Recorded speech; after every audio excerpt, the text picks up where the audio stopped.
individual human consciousness. The Huainan masters speak of healthy societies in terms of balance and harmony on each level of being, from the way the individual human body-mind complex experiences itself to the way it experiences interaction with the natural and social worlds. Degenerate societies, in contrast, are characterized by extreme exaggeration of some human capacities and corresponding atrophy of others in both individual and collective life. The Huainan masters observe this phenomenon in terms of cause and effect as indicative of countercause and countereffect, leading to the idea of liberation. The two main factors in human psychology pictured by the Huainan masters as most destructive are greed and aggression. These are connected to fear and blindness, and altogether they produce conflict and violence.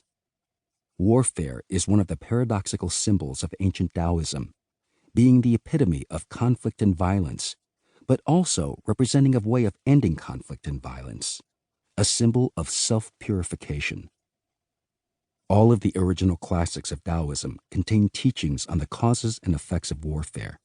The Book of the Huainan Masters is foremost among them in scope and detail, distilling the essences of the I Ching, Lao Tzu's Tao Te Ching, the Chuang Tzu, and Sun Tzu's classic on strategy and tactics, The Art of War. These teachings all have literal meanings in the context of group interactions and symbolic meanings in the context of the individual relationship to the self. Being principally concerned with logical ethics in their sayings on warfare, the Huainan masters also deal with larger questions of socio-political morale in terms of its relations to conflict and reconciliation.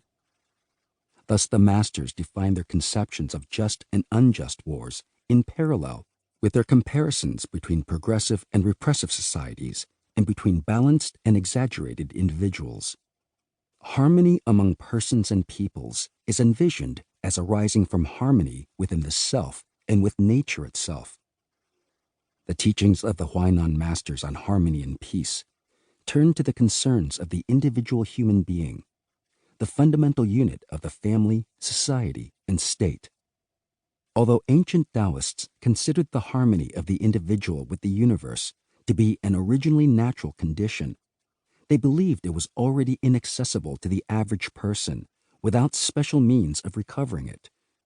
In the Huainan masters' teachings on peace are contained the foundations of what later came to be called the science of essence and life, or the way of spiritual alchemy. This is the individual inner teaching of Taoism on grooming the three treasures of vitality, energy, and spirit. The masters present a wide variety of techniques for this process of enhancement, from ways of managing time, handling resources, and establishing priorities, to ways of attaining deep rest and peace of mind.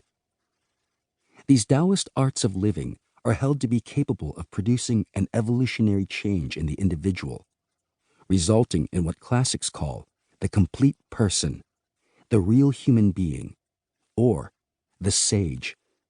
The final selection of extracts from the teachings of the Huainan masters translated here deals with the inner and outer life of Taoist sages, the means and ends of Taoist wisdom. In these sayings, the Huainan masters outline the ways by which the ancient Taoist illuminates attained their knowledge, sustained their well-being, and realized their freedom. On state and society. Very great leaders in their domains are only known to exist. Those next best are beloved and praised. The lesser are feared and despised. Lao Tzu, Tao Te Ching. When society is orderly, a fool alone cannot disturb it. When society is chaotic, a sage alone cannot bring order. To blame the Tao for not working while we are living in a polluted world is like tying down a unicorn from two directions and expecting it to run 1,000 miles. Place a monkey in a cage, and it is the same as a pig. Not because